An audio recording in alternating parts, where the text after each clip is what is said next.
warga Surabaya memang masih yang tertinggi pilihan warga Surabaya itu masih ke Ganjar Pranowo. Ganjar Pranowo ya.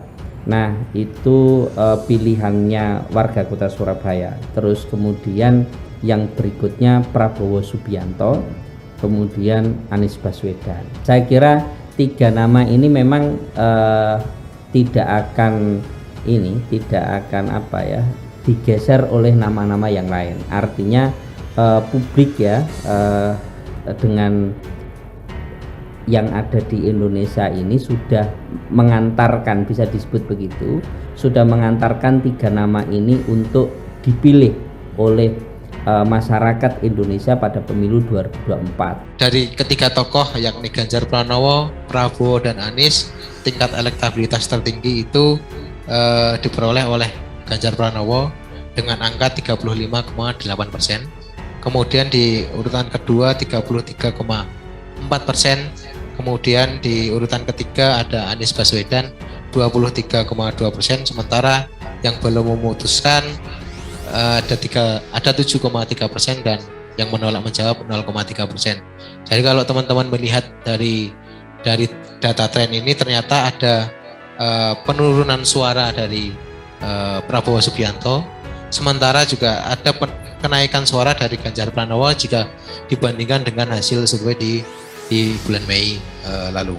Hasil survei yang ada dari LSI, tapi kalau memang dari kita lihat, baik itu LSI Denny JA maupun LSI-nya saudara saya Jayadi Hanan, kurang lebih sebenarnya hampir sama. Dan kalau kita melihat secara jernih, ini kan surveinya melalui telepon kan, kalau tidak salah ya.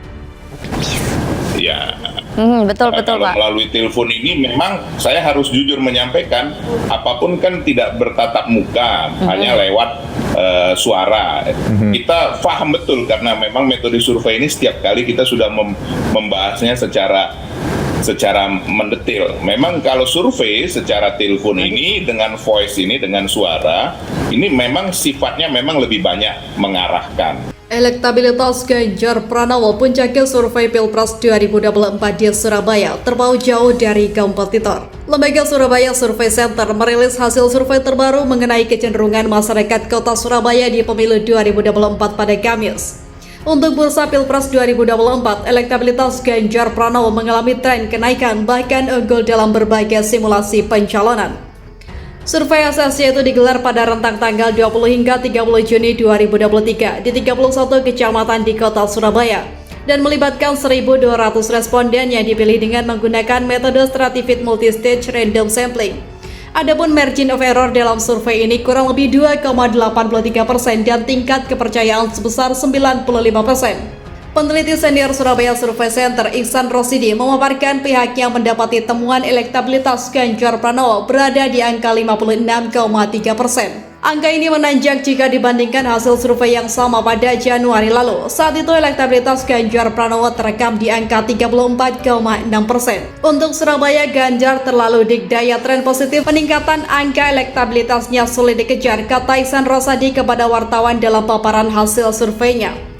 Dilihat dari survei tersebut, keunggulan Ganjar Pranowo tampak terpaut jauh dari sejumlah kompetitornya. Di posisi kedua misalnya ada nama Ketua Umum Partai Gerindra, Prabowo Subianto. Elektabilitas Menteri Pertahanan yang juga baca pres itu terekam di angka 21,1%. Lalu di posisi ketiga ada nama ex-Gubernur DKI Jakarta Anies Baswedan yang merupakan baca pres dari Koalisi Perubahan untuk Persatuan. Tingkat keterpilihan atau elektabilitas Anies Baswedan di Surabaya berdasarkan survei SSC itu terekam di angka 7,9%.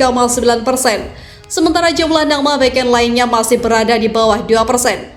Ihsan menganalisa tren elektabilitas Ganjar Pranowo yang signifikan itu dipengaruhi sejumlah hal. Pertama, Prabowo dianggap memiliki modal rekam jejak mapan baik sebagai kepala daerah maupun politisi. Sebagai Gubernur Jawa Tengah, kerja politik Ganjar Pranowo dilihat responden sebagai salah satu model mumpuni untuk running di Pilpres 2024 mendatang.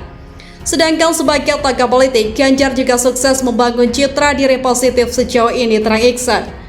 Keunggulan elektabilitas Ganjar Pranowo juga masih kuat sekalipun dilihat dari simulasi 3 nama calon. Jika Pilpres hanya diikuti Ganjar Pranowo, Prabowo Subianto, dan Anies Baswedan, peluang kemenangan politisi PDI Perjuangan di Surabaya itu cukup besar. Menurut Iksan, dari simulasi 3 nama, elektabilitas Ganjar Pranowo berada di angka 60%. Sementara Prabowo Subianto 25,3%, lalu Anies Baswedan dengan angka 13,1%. Dari temuan itu, Iksan menyebut elektabilitas Ganjar Pranowo di Surabaya memang nyaris sulit dikejar lawannya. Terlampau kuatnya elektabilitas Ganjar di Surabaya ini juga sangat sulit dikejar dua kompetitornya, ungkapnya. Sementara itu, survei SSC terbaru ini juga memotret bursa bakal calon wakil presiden di mata warga Surabaya. Hasilnya, nama Menteri BUMN Erick Thohir melejit dan unggul dari sejumlah nama lain yang turut berpeluang running di Pilpres 2024 mendatang. Dari survei itu, elektabilitas Erick Thohir berada di angka 22,3%. Di bawah Erick Thohir menyusul nama Menko Polhukam Mahfud MD dengan elektabilitas 19,3%. Peneliti senior SSC Surakim Abdul Salam memaparkan nama Erick Thohir perlahan menguat di Surabaya dan bursa Cawapres. Hal ini dinilai menjadi peluang Erick untuk running di kontestasi mendatang. Meski ada nama-nama lain yang menyusul seperti Mahfud MD, kemudian ada Ridwan Kamil dan Agus Harimurti Yudhoyono dengan perolehan keduanya 10%, kata peneliti senior SSC Surakim Abdul Salam.